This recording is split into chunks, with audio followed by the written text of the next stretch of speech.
Cam nerede? Tahtalarımıza bakalım. Bakalım ne? Bakalım nasılmış? Bakalım.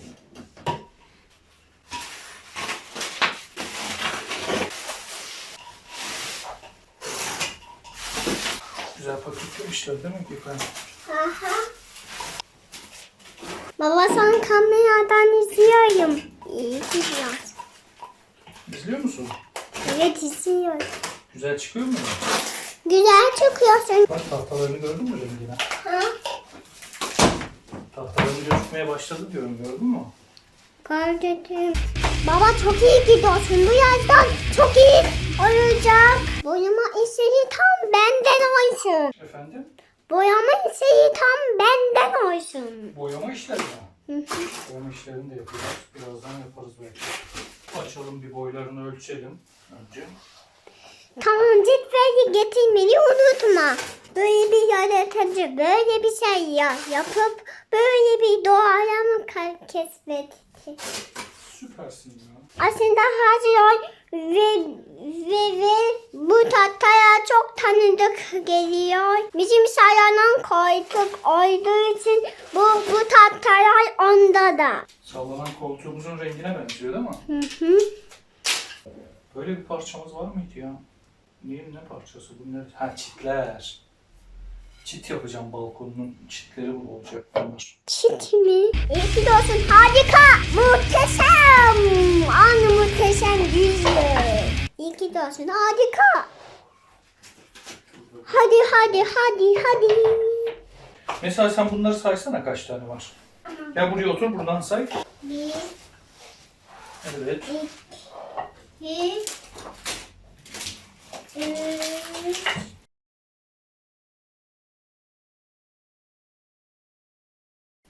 12, 13 tane var. 13 tane mi? Ya 14 tane var. Öyle mi? Şimdi kağıdımıza bakalım. 14 tane miymiş gerçekten? 2 tane küçük var şöyle.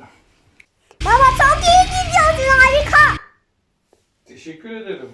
Adam böyle oyuncak sana kendini nerede oynayacak belki oraya çarpar yapabilir, oraya düşebilir. Onları artık en son güzel bir şekilde yerleştireceğiz her şeyi. Şunu bir ölç bakalım, bu kaçmış? Metre mi? Metreyle ölç bakalım, kaçmış o? 35, 36, 37, 38, 39, 30. Oo, tamam. Hep doğru göndermişler, gitme. Evet. Bravo. Biliyor bu adam ya. Bravo adam. Biliyor bu adam ya. Altında kısa bir şey kalmadı. Bunlar hep uzun. Uzun mu?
Burası balkonum. Evet. Burası. Evet. Burada kaydırım. Burada tabii ki merdivenim. Merhaba Ege Kaya. Ne yapıyorsun? Yeni ev almışsın. Hayırlı olsun. Çok güzelmiş. Parası 15 lira. 15 lira mı? İyi ucuza almışsın ya. İyi olmuş. Diğerleri pek nazik değildi. Diğerleri 30 kiloda, o yüzden almadım. Çok pahalı ya. Ha, 30 kiloysa çok pahalıdır ya. Evet, bir de pahalı satıyorlar. Anladım.